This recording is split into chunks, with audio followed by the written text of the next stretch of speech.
दोस्तों, अगर आपको शदीद गर्मियों के मौसम में रोज़ा रखने का तजुर्बा और सादत हासिल हुई हो तो आप इस बात की तस्दीक करेंगे कि रोज़ादार दिन भर की प्यास और भूख से निढाल होकर अफ्तारी के वक्त पर घटाघट पानी पीते हैं और अपना पेट ज़रूरत से ज़्यादा ठंडे और बहुत ज़्यादा मीठे मशरूबात से भर लेते हैं। और इस गलती पर ही इक्तफा नहीं किया जाता बल्कि उसके बाद एक बड़ी गलती का इर्तिकाब होता है कि हमारे दस्तरखानों पर अफ्तारी के वक्त तली हुई चीज़ें जैसे समोसे, पकौड़े, गोश्त और दीगर अशिया की भरमार होती है। ऐसा करते हुए हम ये नहीं जानते हैं कि हम अपनी तरफ कितनी मुसीबतों और बीमारियों को दावत दे रहे हैं। तो चलिए उनसे बचने के लिए हम उसवा रसूल सल्लल्लाहु अलैहि वसल्लम से सीखते हैं और देखते हैं कि आप सल्लल्लाहु अलैहि वसल्लम की सहरी और अफ्तार के वक्त मरगूब गिज़ाएं कौन सी थीं, आपके मामूलात क्या थे और उन सुन्नतों से रूगर्दानी करके हम क्या नुकसानात उठा सकते हैं। सुनन अबू दाऊद और तिरमिज़ी शरीफ में हज़रत अनस रज़ियल्लाहु तआला अन्हु से रिवायत है कि रसूलुल्लाह सल्लल्लाहु अलैहि वसल्लम रमज़ान में इफ्तार के वक्त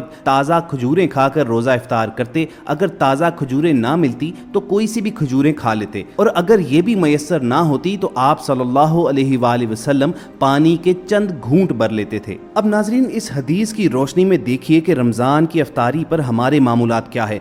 हम खजूर तक तो सुन्नत पूरी करते हैं, लेकिन हदीस के दूसरे हिस्से पर गौर फरमाएं कि रसूलुल्लाह सल्लल्लाहु अलैहि वसल्लम अफ्तार के वक्त पानी के चंद घूंट भरते थे। मगर अफसोस की बात यह है कि हमारे यहाँ ये मामूल है कि हम प्यास की शिद्दत से बदहवास और बेहाल होकर केमिकल मिले तेज, ठंडे और मीठे मशरूबात से अपना पेट भरने से बाज नहीं आते और फिर इसी चीज से नुकसान भी उठाते हैं। अक्सर आपने लोगों को ये शिकायत करते हुए देखा होगा कि इफ्तारी के बाद उन्हें यूं लगता है कि उनका पेट फूल कर फटने के करीब है। अब आपको बताते हैं कि नबी करीम सल्लल्लाहु अलैहि वसल्लम की अफ्तारी की इस सुन्नत को 1400 बरस बाद मेडिकल साइंसेज किस तरह एंडोर्स कर रही हैं। नबी सल्लल्लाहु अलैहि वसल्लम के ताज़ा खजूरों या आम खजूरों या फिर पानी से बिलतरतीब रोजा अफ्तार करने में बहुत से फवायद हैं। क्योंकि रोजा रखने से मैदा खाने से खाली रहता है, चुनाचे जिगर को मैदे में कोई ऐसी चीज मयसर नहीं आती जिसे वो जज़ब करके आपके जिस्मानी अज़ा को एनर्जी पहुंचा सके, जबकि मीठा जिगर तक सबसे ज्यादा जल्दी पहुंचता है, खुसूसन अगर ताज़ा खजूर की शक्ल में हो।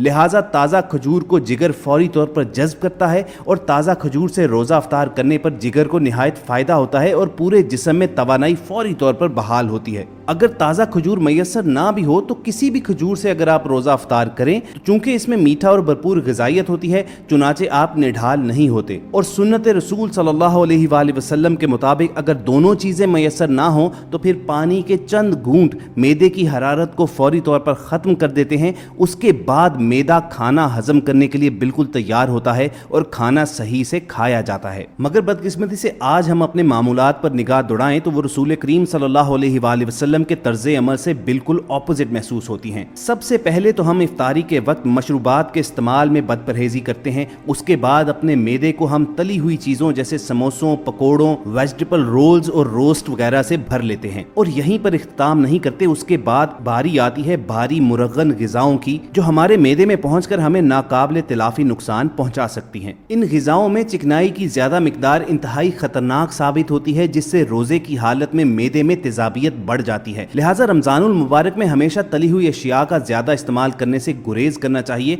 और रसूल करीम सल्लल्लाहु अलैहि वसल्लम की अफ्तारी और सहरी की सुन्नतों पर अमल करना चाहिए। एक मेडिकल रिसर्च के मुताबिक रात के वक्त यानी डिनर के औकात में तली हुई चर्बी वाली ग़िज़ाएं खाने से परहेज करना चाहिए क्योंकि ये निज़ाम हाजमा की सुस्त रवि का बायस बनती हैं। ये मेडिकल रिसर्च हमें बताती है कि अगर हम अपने निज़ाम हाजमा को एक इंजन की मानंद लें तो ये ग़िज़ाएं इंजन को सोने के दौरान मुश्किल में डालती हैं। इसी तरह तीखी या मिर्च मिसाले वाली ग़िज़ाएं भी सोने से कबल इस्तेमाल करना मैदे को परेशान करने के मुतरादिफ है। ये सीने में जलन का खतरा बढ़ाती हैं। इसके साथ साथ ये तमाम ग़िज़ाएं जिस्म में हिस्टामिन नामिक कीमियाई मादे के इखराज का बायस बनती हैं जिसके नतीजे में न सिर्फ आपके मैदे बल्कि पूरे जिस्म को मुश्किलात का सामना करना पड़ सकता है। इसके अलावा इसी मेडिकल रिसर्च में यह हवाला दिया गया कि सॉफ्ट ड्रिंक्स, केमिकल और रंग मिले मशरूबात का इस्तेमाल भी इंतहाई नुकसानदेह होता है। इन मशरूबात में मौजूद बुलबुले बदहजमी का बायस बन सकते हैं और इनमें मौजूद तेजाबियत आपको मैदे की तेजाबियत में भी मुब्तला कर सकती है। दोस्तों, अब अपनी ईमानदारी से हमें बताएं कि हम ये तीनों गलतियां दोहराते नहीं हैं। हम नबी करीम सल्लल्लाहु अलैहि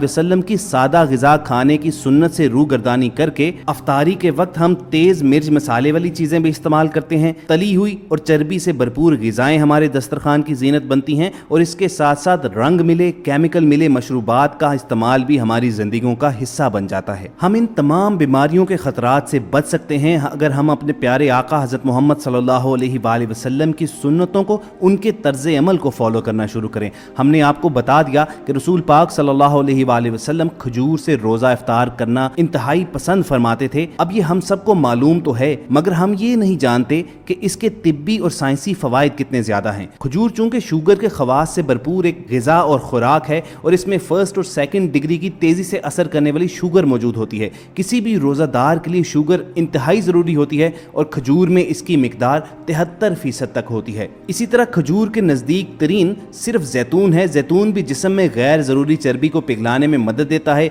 फौरी एनर्जी प्रोवाइड करता है। हम सब जानते हैं कि जैतून भी रसूलुल्लाह सल्लल्लाहु अलैहि वसल्लम की मरगूब ग़िज़ाओं में से एक ग़िज़ा है। और ख़वातीन और हज़रात, खजूर के तो इस कदर फ़वाइद हैं कि नबी करीम सल्लल्लाहु अलैहि वसल्लम ने इसे सहरी में खाने को भी बायसे बरकत करार दिया है। एक हदीस का मफ़हूम है कि मोमिन की बेहतरीन सहरी खजूर है। और नाज़रीन, वीडियो के आखिर में हम आपको एक और गलती के बारे में बताते हैं जिसका इर्तिकाब अक्सर मुसलमान करते हैं। इफ्तार पार्टीज में और अक्सर घरों की दावत में या आम इफ्तारी में देखने में आया है कि लोग भूख से इस कदर निढाल होते हैं कि बदहवास होकर खाने पर टूट पड़ते हैं और इस चीज़ का ज़रा बराबर ख्याल नहीं करते कि गर्म खाना सेहत के लिए कितना नुकसानदेह है, खुसूसन उस वक्त जब 12-14 घंटे का रोज़ा रखने के बाद आपका मैदा बिल्कुल खाली हो और उसमें ऑलरेडी तबखीर और हरारत पैदा हो चुकी हो। आप तक रसूल करीम सल्लल्लाहु अलैहि वसल्लम का गर्म खाने के मुतालिक एक फरमान पहुँचाते हैं। हज़रत अबू हुरैरा रज़ियल्लाहु तआला अन्हु से रिवायत है कि एक मरतबा हजूर अकरम सल्लल्लाहु अलैहि वसल्लम मस्जिद नबवी में एक मजमे में बैठे थे कि इतने में आपकी खिदमत में खाने का एक प्याला लाया गया जिससे भाप उठ रही थी। उस पर आप सल्लल्लाहु अलैहि वसल्लम ने तमाम लोगों को मुखातिब करते हुए फरमाया, अल्लाह ताला ने हमें आग खाने का हुक्म नहीं दिया। इसी तरह हज़रत अनस रज़ियल्लाहु तआला अन्हु से रिवायत है कि हजूर अक़दस सल्लल्लाहु अलैहि वसल्लम गर्म खाना खाने से मना फरमाते थे और कहते थे कि खाना ठंडा करके खाओ क्योंकि ठंडे खाने में बरकत है और गर्म खाने में बरकत कम होती है। और हज़रत अस्मा रज़ियल्लाहु तआला अन्हा से रिवायत है कि जब हजूर अक़दस सल्लल्लाहु अलैहि वसल्लम के पास गर्म खाना लाया जाता तो आप उसे उस वक्त तक ना खाते जब तक उसका जोश खत्म ना हो जाता। मगर ये कितनी बदकिस्मती और अफसोस की बात है कि अपने आका हज़रत मोहम्मद सल्लल्लाहु अलैहि वसल्लम की सुन्नतों को तो हम इतना फॉलो नहीं करते, लेकिन आज अगर हमें हमारा डॉक्टर या मेडिकल साइंस की कोई रिसर्च ये बता दे कि भाप उड़ाते खाने खाने से क्या आपके जिस्म के अंदर तब्दीलियां रूनुमा होती हैं, आपको क्या नुकसानात उठाना पड़ सकते हैं, तो हम फौरन बाज आ जाएंगे। अब ये हमारे ईमान की कमजोरी है या हमारी जहालत, ये तो अल्लाह ही बेहतर जानता है। कोशिश यही रहनी चाहिए कि जिंदगी के हर मामले में खुसूसन और खुराक वगैरह के बारे में अमूमन रसूल करीम सल्लल्लाहु अलैहि वसल्लम की हर आदत को अपनाया जाए, उनके उस्वा को मद्देनजर रखा जाए। इसी से हम दुनिया और आखिरत की बेहतरियां समेट सकते हैं। इसी नुक्ते पर अपनी वीडियो का इख्तिताम भी करेंगे, मगर अलविदा कहने से कबल आप रेड बटन पर क्लिक करके और बेल आइकॉन को प्रेस करके हम सबके सब्सक्राइबर जरूर बनिए ताकि ऐसी मालूमाती और इस्लामी वीडियोस आपको रोजाना की बुनियाद पर मिलती रहें।